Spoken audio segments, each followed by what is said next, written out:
ఎప్పుడైతే మనం ఈ రకమైన ఆలోచనలో ఉన్నామో ప్రపంచ శాంతిని మనం కోరుకుంటాం.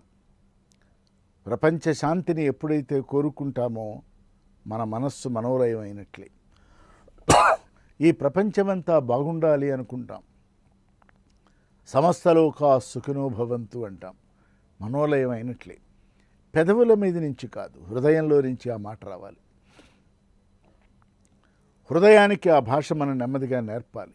మనస్సు, ఇంద్రియాలు, కరచరణాది అవయవాలు, సర్వాణువులు మనోలయ సాధనకి గురై యోగత్వాన్ని పొందినప్పుడు ఈ యోగి పూర్ణుడవుతున్నాడు, శుద్ధ మనస్కుడవుతున్నాడు.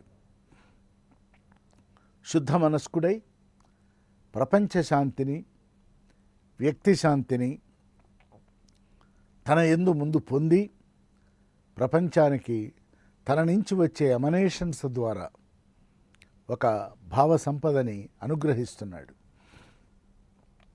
అటువంటి యోగికి, నిజానికి ఆ స్థాయికి వెళ్ళినటువంటి యోగికి ఈ ప్రపంచం పడుతుందా? ప్రపంచంలో జరిగేవన్నీ ఆయనకి అవసరమా? మరి దేని యందు లగ్నం లేకుండా వీటన్నింటికీ అతీతంగా ఎలా ఉండగలుగుతున్నాడు అంటే, భగవద్గీతలో మనం పునః చెప్పుకుందాం. గీతని వింటూ వింటూ వింటూ ఇప్పుడు నన్నేం చేయమంటావు, నువ్వేం చెప్తే చేస్తాను అన్న అర్జునుడికి కృష్ణ పరమాత్మ ఇచ్చిన బోధ ఏమిటి అంటే, యోగివిక అర్జున అన్నాడు. యుద్ధభూమిలో వీరుడై, ధీరుడై, శూరుడై, గంభీరుడై, సవ్యసాచి అయి శత్రు సైన్యాన్ని కకావికలు చేయటానికి మనస్సును దృఢపరచుకున్నటువంటి అర్జునుడితో నువ్వు వీరుడివిగా, ధీరుడివిగా అనలే, యోగివిగా అన్నాడు. మనోలయం చేయి. ఇప్పటి వరకు నీవు మనస్సుతో ఆలోచించినందువలన తాతలు, మేనమామలు, నీ బంధువులు, నీకు కావలసిన వాళ్ళందరూ కనిపించారు. విన్నావు, చాలా వరకు విన్నావు. విని విని విని నీకు మనోలయం నెమ్మదిగా జరుగుతూ వచ్చింది. మనోలయం సాధించేటువంటి సమయంలోనే నువ్వు ఆ ప్రశ్న వేశావు. అయితే నువ్వు ఇప్పుడు నన్ను ఏం చేయమంటావు? అంతకుముందు ఏం చెయ్యనో చెప్పావు, ఎందుకు చెయ్యనో చెప్పావు, యుద్ధం ఎందుకొద్దో, రాజ్యం ఎందుకొద్దో, కీర్తికాంక్ష ఎందుకు లేదు అన్నీ చెప్పావు. అది మనోపరిధిలో అనేది. ఎప్పుడైతే నువ్వు మనోలయం చేశావో, హృదయక్షేత్రంలోకి వెళ్ళావో, నీ స్వస్థానంలోకి నిన్ను గీత నడిపించిందో, ఈ మాటలు నడిపించినాయో, ఆ క్షణాన అడుగుతున్నావు, ఇప్పుడు నన్ను ఏం చేయమంటావు అని. మనం కూడా చూడండి, మొదట్లో ఇంకోటి చెప్పేది వినం. వాడు ఎంత గొప్ప మాట చెప్పినా మనం వినం. కానీ అధ్యాత్మ సాధనా మార్గంలో ప్రవేశించిన తర్వాత అందరూ చెప్పినవి వినటం మొదలు పెడతాం, విశ్లేషించుకుంటాం. ఏది మనకు అవసరమో, దేని వలన మనకు ముందు ఆనందం కలుగుతుందో, తద్వారా ఈ ప్రపంచానికి ఆనందం కలుగుతుందో, ఆ వస్తువుని, ఆ విషయాన్ని, ఆ సూచనని, ఆ సలహాని గౌరవిస్తాం, అంగీకరిస్తాం, స్వీకరిస్తాం. అప్పుడు దానిని ఆచరణాత్మకం కూడా చేస్తాం. అంటే వింటాం, తెలుసుకుంటాం, అవుననుకుంటాం, నిజమేననుకుంటాం, ఇది మంచిదే అనుకుంటాం, ఆచరించడం మొదలు పెడతాం. ఈ ప్రక్రియ అంతా కూడా మనోలయ సాధనలో ఒక భాగమే. ఈవేళ భగవాన్ రమణుల ఉపదేశసారం సాధారణమైనటువంటి మనిషికి ఎట్లా ఉపయోగపడుతుంది అంటే, ఇదిగో ఇది. దాని పేర్లు కాసేపు పక్కన పెడదాం. పేర్లు గంభీరంగా ఉంటాయి. మనోలయము అనగానే అమ్మో ఇదేదో మనకు అర్థం కాదు అని. ఏం కాదు. మనలో జరిగేటువంటి పరిణామ దశలు అన్నీ కూడా యోగాలే. ఈ పరిణామాలు జరుగుతున్నాయని గమనించగలిగితే అహంస్ఫురణ. వేటిని పట్టించుకోకపోయినట్లయితే అది అహంకారం. అంతే.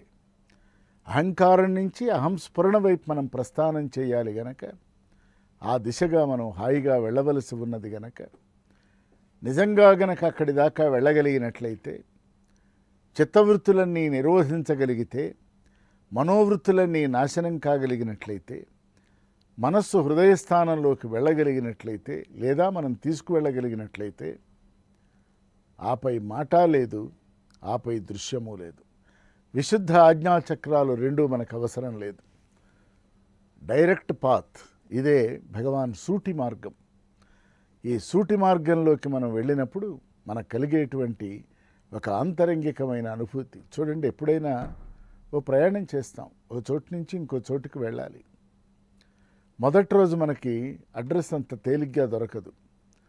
దాని ఎదురుగ్గానే ఉండి ఎక్కడో తిరుగుతూ ఉంటాం, ఇంకెక్కడో ఉందని అనుకొని.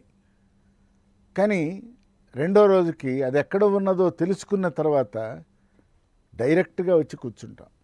డైరెక్ట్ పాత్ అంటే అది. మొదటి రోజున్న కన్ఫ్యూజన్ రెండో రోజు లేదు అసలు. ఒక్క రోజులోనే మార్పు. మనోలయానికి మనోనాశనానికి ఇంత తేడా ఉంది. ఆ మనోనాశనం చేసుకోవలసిన అర్జునుడు ఇంకా మనోలయంలోనే మళ్ళీ అడుగుతున్నాడు, నన్ను ఏం చేయమంటావు అని. యోగీర్భవ అర్జున యోగివి కావయ్యా. అదేంటి, యుద్ధం చేయాలి కదా, నేను యోగినైతే యుద్ధం ఎలా చేస్తాను అన్నవాడికి కృష్ణ పరమాత్మ చెప్తున్నాడు, యోగి అంటే గడ్డం మీసాలు పెంచుకొని కాషాయ బట్టలు కట్టుకోవటమా? యోగత్వం అంటే నీలో జీవప్రజ్ఞ ఉన్నది అర్జున. నాలో ఉన్న దైవప్రజ్ఞతో అనుసంధానం చేయి. హ్యావ్ దట్ కనెక్టివిటీ, అది అవసరం. ఎప్పుడైతే నువ్వు ఆ పని చేస్తావో, ఇక నీ యందు జీవప్రజ్ఞ కంటే దైవప్రజ్ఞ బలవత్తరమైనది, శక్తివంతమైనది గనక అదే ఈ ప్రపంచానికి అక్కరకొచ్చి తాను చక్కబెట్టవలసిన కార్యక్రమాన్ని తాను చక్కబెడుతుంది. అంటే ఇకపై నేను యుద్ధం చెయ్యను అన్న నీవు, ఆ నీవే నేను యుద్ధం చేస్తాను అంటున్నావే, ఇకపై నీవు యుద్ధం చేస్తున్నట్లు కనిపించినా అనిపించినా యుద్ధం చేస్తున్నది మాత్రం ఎవరో, చేయిస్తున్నది మాత్రం ఎవరో. ఆ ఎవరో అంటే వాడి పేరు ఆత్మ. భగవంతుడు ఇంత స్పష్టంగా భగవద్గీతని చెప్తూ ఉంటే మనం శ్లోకాలు అర్థాలు ఇంకా వెతుక్కుంటూ శబ్దారణ్యంలో ప్రవేశించి ఆ శబ్దం ఇట్లా ఈ శబ్దం ఇట్లా అనుకుంటే తత్వ విచారధారలోకి మనం వెళ్ళేది ఎప్పుడు? ప్రశ్న వేసుకోమంటున్నారు భగవాన్. మీకు ఒక డైరెక్ట్ పాత్, సూటి అయిన సరళమైనటువంటి ఒక మార్గం ఇది. మీరు జపాలు, దానాలు, ధర్మాలు, పూజలు, క్రతువులు, యాగాలు ఇవన్నీ కూడా చేయండి. కానీ అవన్నీ చేయగా ఇకపై ఏమిటి అన్న ప్రశ్న వేసుకోవాలి కదా. బ్రహ్మసూత్రాలలో మొట్టమొదటి సూత్రం ఏంటి? అథాతో బ్రహ్మ జిజ్ఞాస. ఇప్పటివరకు ఇది పొందాం, ఇకపై ఏమిటి? మనం కూడా పని కాగానే తర్వాత ఏం చేయాలి అంటాం. ఆ రోజు అయిపోతుంటే రేపేం చేయాలి అంటాం. ఆ రేపు సాగుతూ ఉంటే వచ్చే వారం ఏం చేయాలి అంటాం. వచ్చే నెలలో ఏం చేయాలి అంటాం. వచ్చే ఏడాదికి ప్రణాళికలు వేస్తాం. ప్రాపంచికంగా మనకి ఇది అలవాటైన పని. మరి అధ్యాత్మ సాధనలో కూడా దీని తర్వాత ఏమిటి? ఓ భగవంతుడిని, ఓ అవతారమూర్తిని, లేదు మహాత్ముడిని, ఓ గురువుని, సద్గురువుని, జగద్గురువుని దర్శనం చేస్తాం. చేయగానే అయిపోయిందా? తర్వాత ఏమిటి అనేది ప్రశ్న. దర్శన మాత్రం చేతనే అన్నీ జరగవు. తర్వాత ఏమిటి? తర్వాత ఏం చేయాలో యోగి అయినవాడు, మనోనాశనం చెందినవాడు మనకి మార్గోపదేశనం చేస్తాడు గనక ఆ యోగి ఈ ప్రాపంచికమైనటువంటి ధర్మాన్ని అనుష్ఠాన మార్గం ద్వారా, ప్రబోధం ద్వారా, కంటి చూపు ద్వారా, చేతి కదలిక ద్వారా, నేత్రాంచలాలలో దాగినటువంటి ఒక సందేశం ద్వారా, మహానిశ్శబ్దం ద్వారా మనకి డైరెక్షన్స్ ఇస్తారు, మార్గోపదేశనం చేస్తాడు.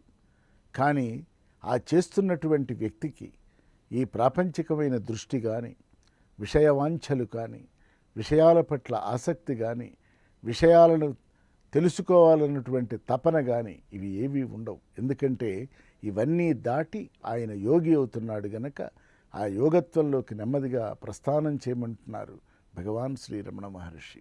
అరుణాచల శివ